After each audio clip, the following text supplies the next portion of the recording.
अब कुछ एक प्रॉब्लम्स वगैरह कुछ करते हैं सॉल्व इस पे बेस्ड इंटीग्रेशन पे। जैसे मैं आपको मान लीजिए पूछता हूँ, integrate following with respect to x. X के रिस्पेक्ट में कुछ इंटीग्रेशंस वगैरह परफॉर्म करने हैं आपको, जो मैं आपको पूछने वाला हूँ। सबसे पहला इंटीग्रेशन बहुत ही सिंपल है, मैंने पूछ लिया, मान लो 4dx। तो 4dx में आप सोचिए इंटीग्रेशन का रूल लग जाएगा पहला वाला, जिसमें ये 4 कांस्टेंट तो बाहर आ जाएगा। तो इंटीग्रेशन किसका होगा, dx का। अभी हुआ नहीं है, अभी करना है। तो dx का इंटीग्रेशन आप नॉर्मली कैसे देखते हैं, आप पहले देख लो मैं जो बता रहा हूँ।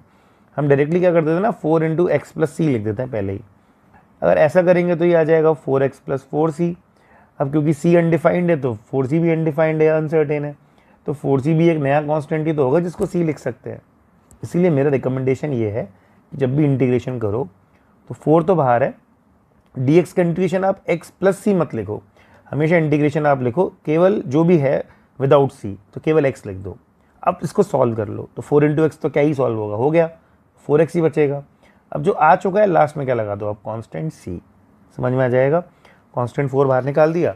dx के इंटीग्रेशन अगर करना है तो आपको केवल क्या करना है, जस्ट x लिखना है, क्योंकि dx का x प्लस सी होता है। आप x लिख दो, प्लस सी की जरूरत नहीं है, उसको एंड तक लेके नहीं जाना है, लास्ट में लगाना है हमको सी, क्योंकि कांस्टेंट क्या अनसर्टेन है, किसी भी वैल्यू से मल्टीप्लाई होने से स्टिल वो अनसर्टेन ही रहेगा। तो हमारा पर्पस उस कांस्टेंट को बार बार खींचना नहीं है, लिखना नहीं है, लास्ट में लगाना है। इसलिए मैंने ये सिंपल सा इंटीग्रेशन भी आपको दिया है। अब अगर मान लो अगला भी दूँ, जो भी अगेन सिंपल ही है, इंटीग्रल एक्स डी एक्स। तो ये एक्स की पावर 1 ही तो है, एक्स की पावर 1 है तो इंटीग्रेशन क्या लिखोगे इसके, एक्स की power n plus 1 divided by n plus 1, और अलग से कांस्टेंट सी बाद में लगाएंगे, कितना आ जाएगा अभी ये एक्स स्क्वायर बाई 2, और अब उसके आगे तो कुछ हो नहीं सकता है, तो आप प्लस सी लगा दीजिए इसमें। फिर हम आगे बढ़ते हैं। मान लीजिए मैंने इंटीग्रेशन आपसे पूछा होता एक्स स्क्वायर डी एक्स का, ये भी ईजी है। एक्स की पावर 2 का इंटीग्रेशन क्या हो जाएगा, एक्स की power n plus 1 upon n plus 1, answer हो रहा है एक्स क्यूब बाई 3, और अलग से हमने कॉन्स्टेंट में भी सी ऐड कर दिया। मान लीजिए, इसको नोट डाउन कर लो पहले आप, फिर मैं आगे आपको दे रहा हूँ कि कैसे प्रॉब्लम्स रहेंगे। बहुत ही सिंपल होता है, इजीली आप इंटीग्रेशन वगैरह को अटेम्प्ट कर पाएंगे। मैं बहुत सारे केसेस या बहुत सारे फॉर्मूलेज वगैरह जितने भी मैंने पढ़ाए हैं उन पर बेस्ड प्रॉब्लम्स यहाँ पे आपको बता रहा हूँ, जिनको कैसे अटेम्प्ट किया जाता है। हमारा मेन पर्पस अभी वो है। तो पहले लिख लो इन तीनों को पॉज करके, ये बेसिक कुछ एग्जाम्पल्स लिए मैंने, अभी और भी ले रहा हूँ। अभी मैंने यूज़ कौन सा करवाया है, पहला वाला रूल यूज़ करवा दिया कांस्टेंट वाला, और अभी फर्स्ट और सेकंड वाले फॉर्मूले यूज़ करवा दिए। फर्स्ट फॉर्मूला तो इंटीग्रल dx फर्स्ट में यूज़ हो गया, x होता है, और x की पावर n में n की कोई भी वैल्यू हो जाए, बस -1 ना हो, तो ये सारे फॉर्मूले उसमें यूज़ कर सकते हैं। अब चलते हैं फोर्थ वन। फोर्थ में मान लीजिए मैंने आपसे पूछा होता है यहाँ पे, find the integration of let's say root x d x. तो रूट एक्स का मतलब आप समझ सकते हैं ना, इंटीग्रेशन किसका करने वाले हैं, एक्स की पावर 1/2 का। अभी किया नहीं है, करना है, साइन हटाया नहीं है। अब करें तो एक्स की पावर क्या लिखोगे, n plus 1 divided by n plus 1। Solve होने से 3/2 ऊपर जाएगा 2, तो 2/3 एक्स की पावर कितनी हो जाएगी, 3/2 से ज़्यादा कुछ हो नहीं सकता है। तो लास्ट में क्या लगा देंगे, कांस्टेंट सी। ये भी आसान है, ये भी किया जा सकता है। एक्स की पावर अगर -1/2 हो जाए या 1/√x लिखूँ, तो ये एक्स की पावर हो गया -1/2 dx। इसका इंटीग्रेशन करेंगे तो क्या हो जाएगा, एक्स की power n plus 1 divided by n plus 1। इसको अगर सॉल्व करेंगे तो 1 - 1/2 तो 1/2 होता है, ये भी 1/2। तो सॉल्व करके आंसर कितना आ गया, 2√x, और अलग से कांस्टेंट c। अभी भी मैंने वही फॉर्मूले यूज़ करवाए हैं जो अभी तक आपने पढ़े हैं, दैट इज़ एक्स की पावर n वाले और पहला वाला फॉर्मूला, बस इतना ही यूज़ हो रहा है अभी तक। तो फिर आगे एक और प्रॉब्लम देखते हैं उसमें क्या अप्लाई होने वाला है। तो यहाँ तक पहले नोट डाउन कर लें। फिर नेक्स्ट मान लीजिए मैं एक और आपको देता सॉल्व करने के लिए, वो था 6x square minus 4x plus 3 dx। इसमें एक साथ सारे रूल्स यूज़ हो जाएंगे, जब भी ऐसा होता तो अलग अलग कर लेते हैं। 6 को बाहर निकाल लो, एक्स स्क्वायर का कितना हो जाएगा, एक्स की power 2 + 1 upon 2 + 1 x cube by 3, minus 4x में 4 बार आ जाएगा, एक्स की power 1 + 1 upon 1 + 1 x square by 2, plus 3 बार आ जाएगा, dx का क्या होता है x। पहले लिख दो कितना आ चुका है बताइए, ये हो गया 2x cube minus 2x square plus 3x। इससे ज़्यादा कुछ हो नहीं सकता है, तो अलग से एक कांस्टेंट क्या लगा दोगे, इसमें c ऐड कर दोगे, हो जाएगा ऐसा। तो आप ये सारे केसेस देख सकते हैं। इसमें मैंने आपको पहले जो तीनों रूल्स हैं लास्ट में जो लिखवाए थे वो यूज़ करवा दिए हैं, और जो formula number first and second है वो यूज़ करवा दिया। तो क्या केवल formula number first and second ही होता होगा या और भी होते होंगे, बिल्कुल और भी फॉर्मूले हमने पढ़े हैं, उन सभी को भी देखते हैं अभी और एग्जाम्पल्स में आप कैसे अप्रोच कर पाएंगे। जो भी मैं एग्जाम्पल्स कराऊंगा उससे सारे इंटीग्रेशन कवर हो जाएंगे, जैसे भी आपके एग्जाम में आ सकते होंगे इन फिजिक्स केस, मतलब फिजिक्स में से रिलेटेड कोई भी अगर हमारे पास होते हैं तो आप इनको यूज़ करके हमेशा आंसर कर पाएंगे। तो इतना लिख दो आप, ये हमारे पास ये बेसिक ये 6x² लिखा है मैंने, है ना, 6x² है, इसको नोट डाउन कर लीजिए टिल 6। इसके बाद मैं और एग्जाम्पल्स ले रहा हूँ। तो इसके बाद अगर चलते हैं 7th पे, तो 7th नंबर पे मान लीजिए मैंने आपसे पूछा होता find integration of 4/x dx। 4/dx में से 4 को तो बाहर निकालो आप, ये हो गया 1/x dx। और 1/x में आपको याद है x⁻⁻1, तो अगर ऐसा होता है तो ये 1/x का इंटीग्रेशन होता है ln x। तो आंसर कितना हो गया 4ln x, इससे ज़्यादा तो कुछ होगा नहीं। तो अलग से क्या लगा दीजिए कांस्टेंट c। देखिए ये भी आपको अच्छे से पता होना चाहिए। मान लीजिए मैंने पूछा होता 3e⁻x dx, तो 3 तो कांस्टेंट है, बाहर आ जाएगा। किसका इंटीग्रेशन होना है e⁻x का, और e⁻x का इंटीग्रेशन तो e⁻x ही होता है ना, तो 3e⁻x और अलग से क्या लगा दिया कांस्टेंट c। ये भी आसान है, ये भी किया जा सकता है सॉल्व। फिर मान लीजिए मैंने नेक्स्ट पूछा होता find integration of 4 cos x minus 3 sin x। Direct formula based cases है, मैं यूज़ करवाना सिखा रहा हूँ कैसे होते हैं। 4 cos x minus 3 sin x में से आप 4 बाहर निकालिए, तो cos x का इंटीग्रेशन आपको याद होना चाहिए केवल sin x था, माइनस 3 बाहर निकालेंगे sin x का, लेकिन क्या बताया था मैंने माइनस cos x। इसमें गड़बड़ी होती है, ध्यान रखना, सही से लिखना है। तो आंसर पहले सही से लिख दो, कितना आ गया 4 sin x plus 3 cos x, और अलग से क्या ऐड कर देंगे कांस्टेंट c। तो हमारे पास 9th वाले केस में भी आंसर आ जाएगा, जिसमें ये वाला इंटीग्रेशन मैंने और यूज़ करवा दिया है। तो 4/x में 4 बाहर आ गया, 1/x का ln x हो गया, 3e⁻x में 3 बाहर आ गया, 3e⁻x का 3e⁻x रहेगा। फिर आपने cos और sin वाले इंटीग्रेशन यूज़ करवा दिए, उसके अकॉर्डिंग ये लिख सकते हैं। इनको भी नोट डाउन कर लीजिए 7, 8, 9 में, पॉज करिए, नोट करिए। फिर आगे मैं और भी आपको कुछ एग्जाम्पल्स देता हूँ, देखते हैं उसमें इंटीग्रेशन आपसे होता है कि नहीं, उसको भी अटेम्प्ट कर पाते हैं कि नहीं, वो भी देखने वाले हैं हम लोग। इनडेफिनिट ही चल रहा है अभी, आगे चल के डेफिनेट में भी देखेंगे कि क्या चीज़ें होती होंगी, बट अब एटलीस्ट इनडेफिनेट तो समझ में आए कि कैसे इंटीग्रेशन परफॉर्म किया जाता है। फिर मैं और आगे बढ़ता हूँ। तो 10th मान लीजिए मैंने एक और लिया होता, इसमें मैंने आपसे पूछा होता find integration of 3 sec² x minus 4 cosec² x। मान लीजिए ये पूछा होता, तो 3 sec² x minus 4 cosec² x भी ईजी है। sec² को आपको पता है कि कितना ही होता है 10x, और माइनस 3 cosec² x का मैंने माइनस 4 cosec² x का मैंने आपको बताया था कितना था माइनस cot x। तो जो आंसर आ जाएगा वो आ जाएगा 3 tan x plus 4 cot x, और अलग से आपको इसमें एक कांस्टेंट ऐड करना रहेगा, दैट इज c। तो जो आंसर है फाइनली हो जाएगा 3 tan x plus 4 cot x, और अलग से एक कांस्टेंट c क्या कर देंगे इसमें आप ऐड कर देंगे। तो ये भी आसान है, ये भी किया जा सकता है इंटीग्रेशन। एक इंटीग्रेशन मान लीजिए मैंने 2e⁻x dx का पूछ लूँ, तो 2e⁻x का तो क्या ही होता है 2e⁻x, और डिवाइड किससे कर दोगे ln 2 से, और अलग से क्या ऐड कर दोगे कांस्टेंट c। तो a⁻x का a⁻x अपन ln ने बताया था, तो 2e⁻x का कितना हो जाएगा 2e⁻x divided by ln 2 plus c। Note down करिए 10th और 11th को भी, जिसमें हमने वो बेसिक फॉर्मूले अभी तक यूज़ करवा लिए है जो कि मैंने टिल 9 आपको बताए थे। ये सारे फॉर्मूले यूज़ करवा के आप बेसिक इंटीग्रेशन एटलीस्ट परफॉर्म कर सकते हैं। एक दो प्रॉब्लम मैं और लेता हूँ, हो सकता है डायरेक्ट फॉर्मूला ना लग रहा हो, बट स्टिल वो सॉल्व हो जाएगा, कुछ ना कुछ ऐसा करके सॉल्व हो जाएगा, जो कि अभी हम देखते हैं कि क्या हो पाता है कि नहीं हमसे। तो नेक्स्ट देखते हैं। मान लीजिए नेक्स्ट में मैंने आपको दिया होता 12 में find integration of x² plus 1 divided by x² dx।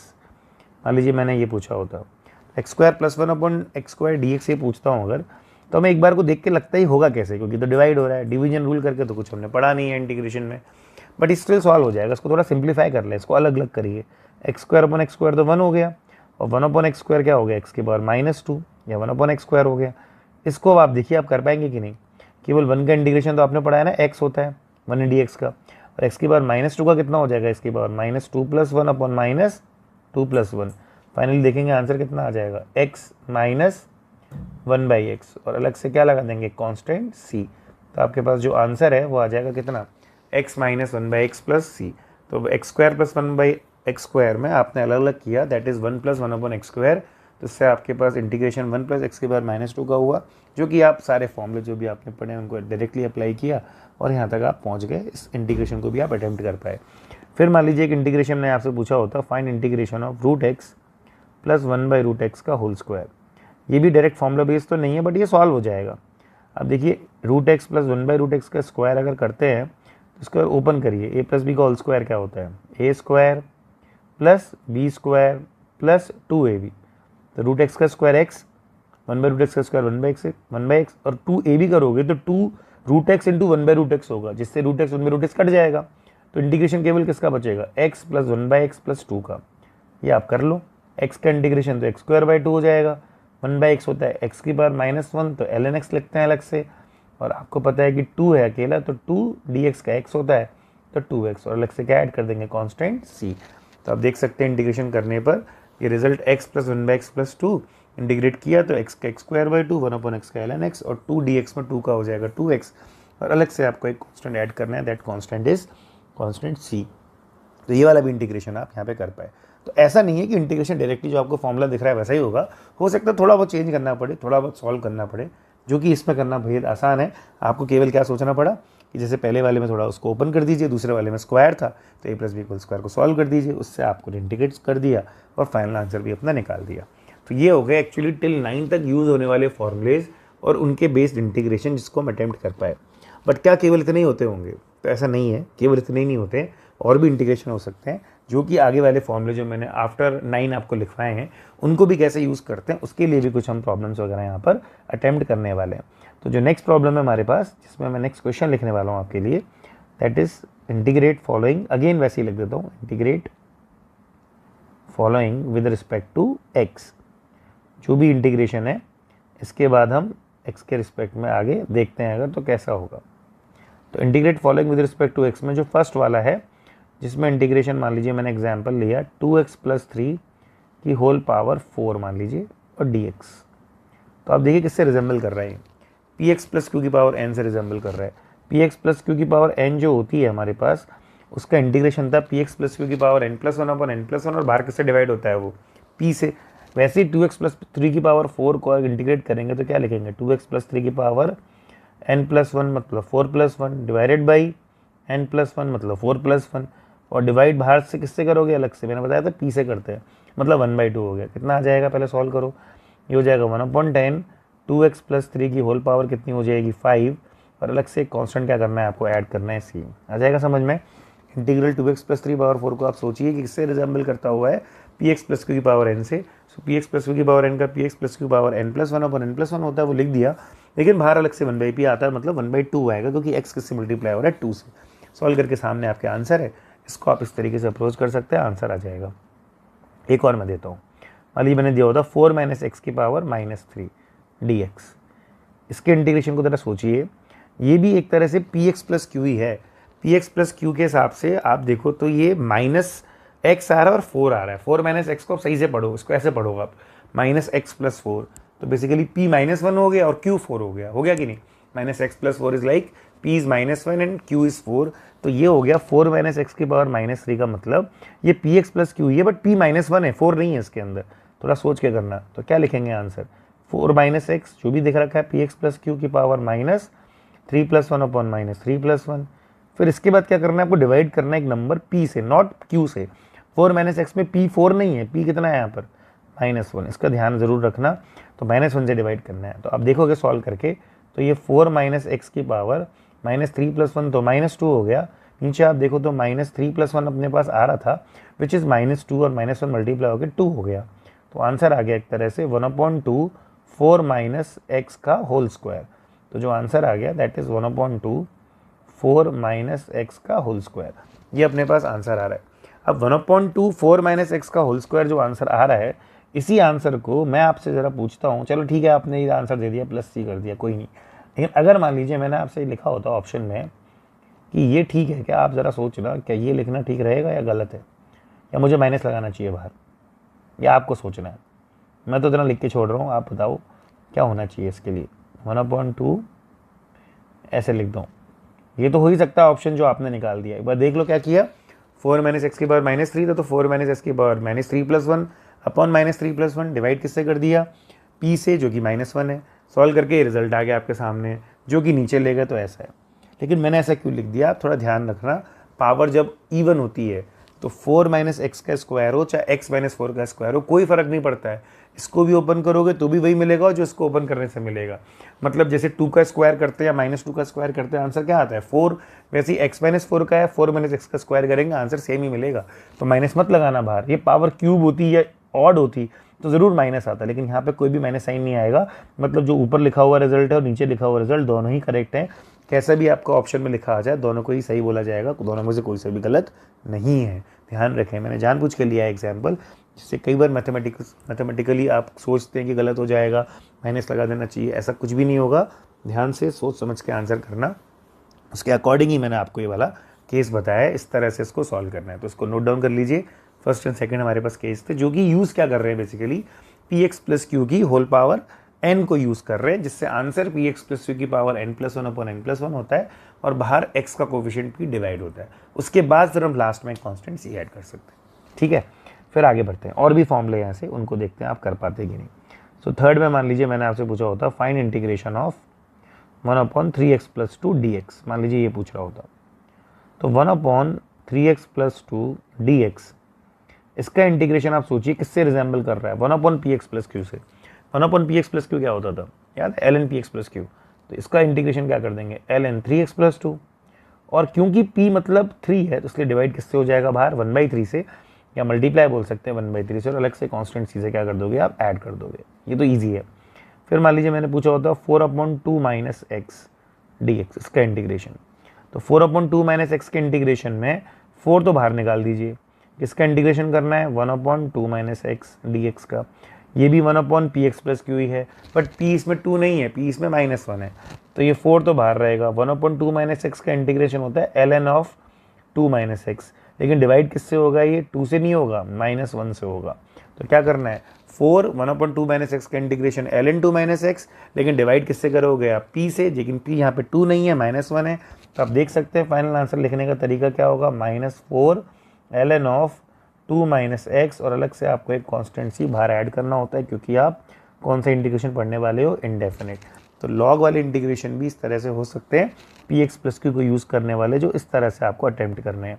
फिर एक और इंटीग्रेशन मान लीजिए मैंने देता, ई की पावर मान लीजिए 2x प्लस 3 दिया होता, तो ई की पावर 2x प्लस 3 का इंटीग्रेशन भी क्या हो जाएगा, ई की पावर 2x प्लस 3, लेकिन बाहर किससे डिवाइड हो जाएगा, 2 से, तो आंसर कितना हो जाएगा, ई की power 2x plus 3 whole divided by 2, और अलग से क्या ऐड कर दोगे, कांस्टेंट सी। ई की power P X plus Q का ई की power P X plus Q होता है, बट बाहर जो है पी से डिवाइड होता है, तो ई की पावर 2x प्लस 3 का ई की पावर 2x प्लस 3, और बाहर पी मतलब 2 से क्या हो जाएगा डिवाइड, तो 1/2 ई की पावर 2x प्लस 3, अलग से कांस्टेंट सी क्या हो जाएगा, यहाँ पर एडिशन में आ जाएगा। तो एक ये भी आप केस कर सकते हैं। एक केस 6 बताता हूँ, अगर मान लीजिए एक एग्जाम्पल मैंने लिया होता कुछ ये वाला, जिसमें मैंने लिखा होता 4 टाइम्स ऑफ ई की पावर 4 माइनस 2x dx, ये पूछा होता, ये भी ई की power P X plus Q जैसा ही है, तो ई की power P X plus Q जैसा 4 बाहर आ जाएगा, ई की पावर 4 माइनस 2x का क्या हो जाएगा, ई की पावर 4 माइनस 2x, लेकिन अगर ई की पावर 4 माइनस 2x आ गया तो पी से डिवाइड करना है, क्या पी 4 है कि -2 है, अब तो आ गया होगा समझ में, पी एक्स प्लस क्यू में पी अभी भी कितना है, यहाँ पर आप देखोगे जो x से मल्टीप्लाई हो रहा है, दैट इज -2, तो आंसर कितना आएगा, -2, ये कट के -2 ही हो रहा है, ई की पावर 4 माइनस 2x, और आपको अलग से एक कांस्टेंट सी यहाँ पर भी वापस से ऐड करना है। ये भी आपको समझ में आना चाहिए कि इसमें 4 हमारा बाहर आ गया, ई की power P X plus Q का ई की power P X plus Q होता है, पी से डिवाइड होता है, इसको भी ऐसे अटेम्प्ट कर सकते हैं, सॉल्व कर सकते हैं। ये भी आपको समझ में आना चाहिए, इस तरीके से इसको भी हम सॉल्व कर पाए, इतना नोट डाउन करिए। फिर मैं आगे और एग्जाम्पल ले रहा हूँ, क्योंकि अभी साइन कॉस के एग्जाम्पल भी रह गए, उनके लिए भी कैसे इंटीग्रेशन में अटेम्प्ट कर पाएंगे, इस टाइप के जो पी एक्स प्लस क्यू पे बेस्ड है वो देखते हैं। तो नेक्स्ट अब आगे बढ़ते हुए मैं 7th लेता हूँ मान लीजिए, और आपको इंटीग्रेट मान लीजिए मैंने करवाया होता, पूछा होता find integration of sine 2x। Sine 2x का इंटीग्रेशन सोचिए, sine P X plus Q ही है, पी एक्स प्लस क्यू का पी तो है बट क्यू नहीं है, तो उससे क्या दिक्कत है, साइन का इंटीग्रेशन क्या होता है, माइनस कॉस होता है, तो माइनस कॉस 2x लिख दिया, लेकिन p यहाँ पे 2 है तो उससे डिवाइड कर देंगे, तो आंसर कितना हो गया, -1/2 cos 2x, और बाहर अलग से क्या आ गया c, तो साइन का कॉस होता है, साइन का माइनस कॉस होता है, तो साइन 2x का माइनस कॉस 2x, या sine P X plus Q का minus cos P X plus Q, divide होगा p से, तो हमने p मतलब 2 से क्या कर दिया, बाय डिवाइड कर दिया, तो -1/2 cos 2x प्लस c, ये अपने पास आंसर आ जाएगा। फिर नेक्स्ट इंटीग्रेशन मान लीजिए मैं एक और पूछ लेता हूँ, लेट्स से मैंने पूछा होता फाइंड इंटीग्रेशन ऑफ 4 cos मान लीजिए 3 माइनस 2x, मान लीजिए ये पूछा होता, तो आप इसको भी सोचिए कि ये 4 है, cos का इंटीग्रेशन 4 तो बाहर आ जाएगा, cos का इंटीग्रेशन साइन होता है as it is, sine of 3 minus 2x, divide किससे होता है, p से, लेकिन p यहाँ पे डिवाइड होगा किससे, p की वैल्यू कितनी है, -2, 4 बाहर, कॉस का इंटीग्रेशन साइन होता है, लेकिन यहाँ पर अगर आप पी एक्स प्लस क्यू में पी देखते हो तो पी यहाँ पर -2 है, इसलिए आपको -2 से डिवाइड करना है। तो आंसर कितना हो जाएगा, -2 साइन ऑफ 3 - 2x, और बाहर अलग से क्या ऐड कर दोगे, कॉन्स्टेंट सी। तो आपको पहले तो इंटीग्रेशन सही से करना है, जिसमें से कॉस का इंटीग्रेशन साइन होता है, 4 बाहर था पहले से, लेकिन आपको डिवाइड पी से करना होता है, जो कि पी यहाँ पर कितना दिख रहा है आपको, -2, क्योंकि x का कोफिशिएंट होता है p, उससे डिवाइड करोगे तो आपका आंसर ये भी आ जाएगा। मतलब आप साइन कॉस के इंटीग्रेशन भी पी एक्स प्लस क्यू के फॉर्म में गिवन हो तो वो भी कर सकते हैं। तो ये भी कुछ इंटीग्रेशन जो कर सकते हैं जो इस पर बेस्ड है पी एक्स प्लस क्यू। तो पी एक्स प्लस क्यू पर जो बेस्ड एक्चुअल में फॉर्मूले जो यूज़ में होते हैं, जो काम में आते हैं, वो सारे मैंने इंटीग्रेशन में आपको करवा दिए हैं। उन्हें को तो सेक स्क्वायर, टेन स्क्वायर या ए की पावर वाले भी करवा सकते हैं, बट उनकी कोई नीड नहीं है एज अ प्रॉब्लम की, वो इतना कोई ना तो आते हैं, बट मैंने एज अ फॉर्मूला लिखवाया है, तो कभी आ जाए तो आप सॉल्व कर लेना, इतनी कोई बड़ी बात नहीं है।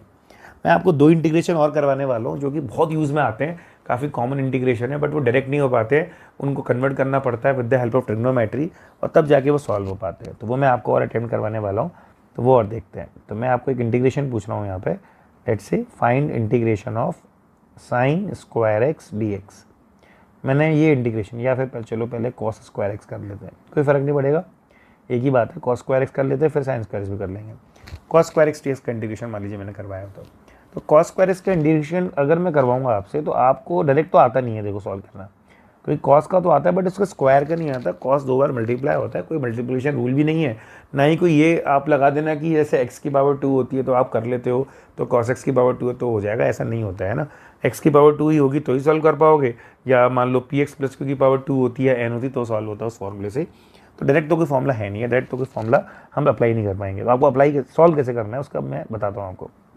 तो पहली बात तो आप ये समझिए कि अगर याद हो, एक फॉर्मूला cos 2x हम पढ़ते थे ट्रिग्नोमेट्री में, that is 2 cos square x minus, अगर ये याद हो तो आप देखें इसके अकॉर्डिंग, तो यहाँ से आपको cos स्क्वायर एक्स जो मिलेगा ना, वो मिल जाएगा एक तरह से 1 + cos 2x whole divided by 2, ये मिलेगा आपको cos स्क्वायर एक्स।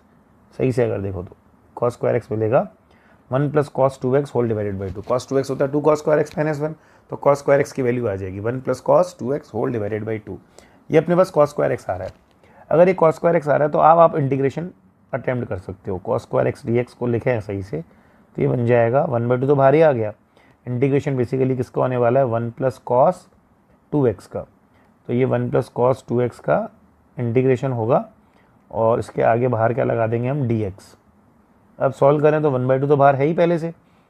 अब रही बात 1 × dx की, 1 × dx के इंटीग्रेशन की अगर बात करेंगे तो dx या 1 का इंटीग्रेशन तो x ही होता है। cos px प्लस क्यू में cos px प्लस क्यू का इंटीग्रेशन होता था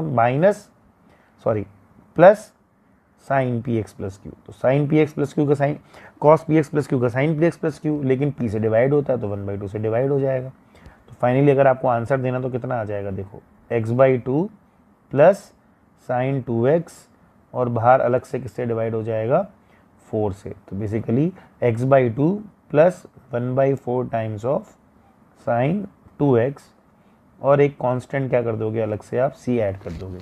तो cos स्क्वायर एक्स का इंटीग्रेशन करने के लिए आपको डायरेक्ट नहीं हो सकता है, तो आपको एक बात पता है कि क्योंकि यहाँ लिख देता हूँ, बिकॉज cos 2x का फॉर्मूला ट्रिग्नोमेट्री में ये पढ़ा है, जिससे cos स्क्वायर एक्स ये बन जाएगा, तो हमने पुट कर दिया cos स्क्वायर एक्स को कि ये आ गया 1/2 टाइम्स ऑफ 1 + cos 2x। तो ये अब सॉल्वेबल है, 1/2 बाहर है, 1 dx में 1 का x हो जाता है, cos 2x का sin 2x, लेकिन बाहर अलग से 2 से डिवाइड होता है। ओवरऑल सॉल्व करके x/2 plus sin 2x whole divided by 4, और एक कांस्टेंट c यहाँ पर ऐड हो जाएगा, जिससे आपके पास cos स्क्वायर एक्स का इंटीग्रेशन ये आपके सामने है, जो इस तरीके से निकाला जा सकता है। तो ये भी आप समझ लीजिए अच्छे से, ये इंटीग्रेशन आपके पास cos स्क्वायर एक्स का है। एक प्रॉब्लम और करते हैं, इसमें इंटीग्रेशन अगर मान लीजिए मैं आपसे साइन स्क्वायर एक्स का पूछ लूँ, ये इंपॉर्टेंट है ना, ये यूज़ होता है, डायरेक्ट फॉर्मूला बेस तो नहीं था, बट कन्वर्ट हो गया तो हम कर पाए, जो हम कर पाएँ उन्हीं को हम सॉल्व कर सकते हैं यहाँ पे, वही मैं करवा रहा हूँ आपको। तो नेक्स्ट मान लीजिए मैंने एक और लास्ट पूछ लूँ अगर 10th यहाँ पे, फिर नेक्स्ट इसके बाद जो है फिर डेफिनेटली यूज़ होता है, तो उससे पहले तक सारे इंटीग्रेशन करना सीख लें एटलीस्ट। तो मान लीजिए मैंने आपसे पूछा होता fine integration of sign square x dx, ये मैंने पूछा होता, तो इसका इंटीग्रेशन निकालना भी ईजी रहेगा। आप बस यही सोचिए कि cos 2x का फॉर्मूला क्या ये भी होता था कि नहीं, 1 - 2 साइन स्क्वायर एक्स। अगर आप इससे साइन स्क्वायर एक्स सही से लिख पाए तो साइन स्क्वायर एक्स कितना ही होता है, 1 - cos 2x whole divided by 2 होता है कि नहीं। cos 2x का formula 1 minus two sign square x भी होता है, ट्रिग्नोमेट्री में पढ़ चुके हैं, वापस से लिख दिया है, तो साइन स्क्वायर एक्स ये आ गया। तो अब इस साइन स्क्वायर एक्स को अगर आप कन्वर्ट कर दें सामने लिखे हुए टर्म से, जो कि फॉर्मूला ट्रिग्नोमेट्री में सीखा है हमने, तो ये आपके पास हो चुका है 1/2 तो बाहर ही निकाल देता हूँ, तो ये हो जाएगा 1/2 integration of 1 minus cos 2x फिर dx। अगर सॉल्व करना है तो ये 1/2 जो है वो बाहर आ जाएगा। अब आपको 1 इंटू डी एक्स का इंटीग्रेशन करना है तो कितना हो जाएगा, x cos 2x का इंटीग्रेशन क्या होता है sin 2x, और डिवाइड किससे होगा, p मतलब 2 से, ओवरऑल ओपन कर दें तो ये x/2 माइनस 1/4 sin 2x, और अलग से आपको एक कांस्टेंट c का करना पड़ेगा, इसमें ऐड करना पड़ेगा। तो आंसर कितना हो गया साइन स्क्वायर एक्स का, साइन स्क्वायर एक्स को कन्वर्ट किया वो आ गया 1 minus cos 2x whole divided by 2, तो 1/2 बाहर आ गया। 1 माइनस कॉस 2x में 1 का इंटीग्रेशन x, cos 2x का sin 2x, लेकिन p मतलब 2 से डिवाइड हो गया, सॉल्व करा तो x/2 माइनस साइन 2x/4, और अलग से एक कांस्टेंट c क्या कर दिया यहाँ पर हमने ऐड कर दिया। तो ये इंटीग्रेशन साइन स्क्वायर एक्स का भी आप इस तरीके से सीख सकते हैं, जो ये आपका आंसर रहेगा। तो ये बेसिक था इंटीग्रेशन निकालना। इनडेफिनिट से हम इंटीग्रेशन सॉल्व करना सीख लेते हैं, डेफिनेट में इंटीग्रेशन सॉल्व करना तो यहाँ से सीख जाते हैं, पर डेफिनेट में लिमिट्स पुट करना सीखते हैं। तो डेफिनेट में इंटीग्रेशन करना नहीं सीखेंगे, बस लिमिट्स पुट करना सीखेंगे, लेकिन ये वाला आपको याद रखना है कि इस तरीके से इंटीग्रेशन परफॉर्म किया जाता है।